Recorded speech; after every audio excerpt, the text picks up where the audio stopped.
All right. So if you're watching this video, you did not get into your dream school. It happens. Maybe you were top in your class. You had an A+ in every course. You killed it with extracurriculars. You wrote the best college essay you've ever seen. It happens, and it sucks. You kind of have to take that blow and you have to just keep pushing. Hi, my name is Wiley. I work for Athena AI, a company whose sole purpose is to help you with everything college related. And in today's video, I'm gonna be sharing with you guys a couple tips and things that you can do if you got rejected from your dream school. Right off the rip, I wanna say that everything is gonna be okay in time, right? Let's say you don't get into your dream school. You're gonna end up going to a school, right? I mean, unless you choose to drop out, but if you apply to colleges, you're probably gonna go to one. No matter where you end up, you're going to find your clique of friends. You're going to find the courses that you like. You're gonna find some activities outside of school that you enjoy, and you're gonna have that kind of quote unquote college experience no matter where you go. It doesn't matter if it's your dream school or your safety school or just a backup school in general, you're still gonna have that kind of same core experience. Maybe you don't and you can transfer out eventually, and I'll talk about that later in the video. But for the most part, you're gonna have your clique and the things that you do in college, no matter where you end up. Secondly, I would suggest talking to a trusted advisor, whether that's a parent, someone in school, like a teacher or academic advisor. Maybe it's a grandparent or a friend or an older sibling, but just talk to someone who's gonna give you real honest feedback about what they think you should do. And one thing that you should consider doing is writing a letter of appeal. And while this doesn't always go through, some schools will let you write a letter of appeal and they will reconsider their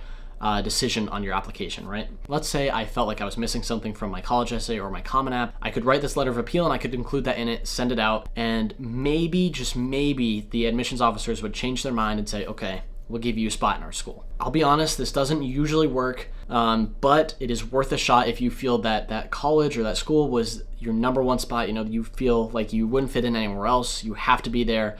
You just had this crazy connection with the school. Writing a letter of appeal is definitely worth it. Next, I want you to think about, was this really my dream school? What made it my dream school? What were the little things I was overlooking to make it so amazing in my mind? And was being rejected from there really the worst thing that could happen to me, right? Because some kids will be rejected and they'll realize, wait, like, I didn't actually like that school that much thinking back on it. I just liked it because maybe my friends are going there, or it's super close to home, or maybe it has a couple great courses that make it stand out amongst a few other ones. Maybe it was your dream school, and I'm sorry if it was, but most of the time students that will get rejected will realize that it wasn't actually their top priority, number one school. There were a couple things that were wrong with it. Maybe they were putting them in the back of their mind because they were like, oh, well, this has to be my dream school. I already said it was my dream school. I applied ED.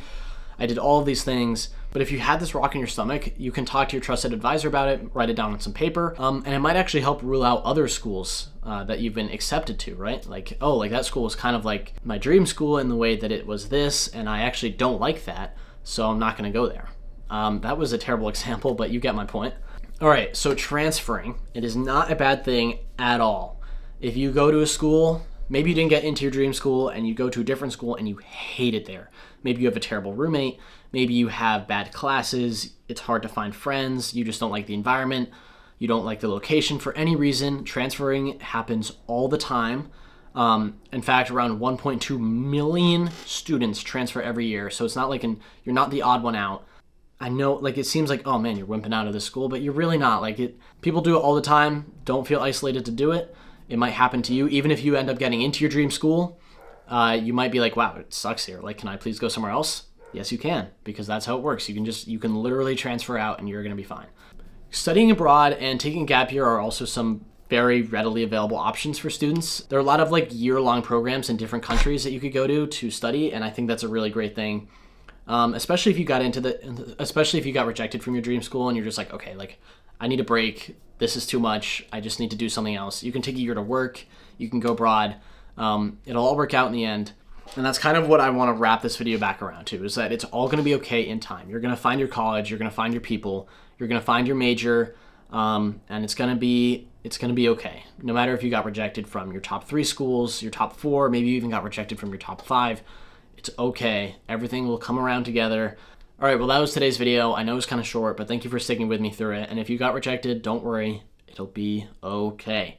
If you have any questions, please leave them down below, and I'll get back to you as soon as I can.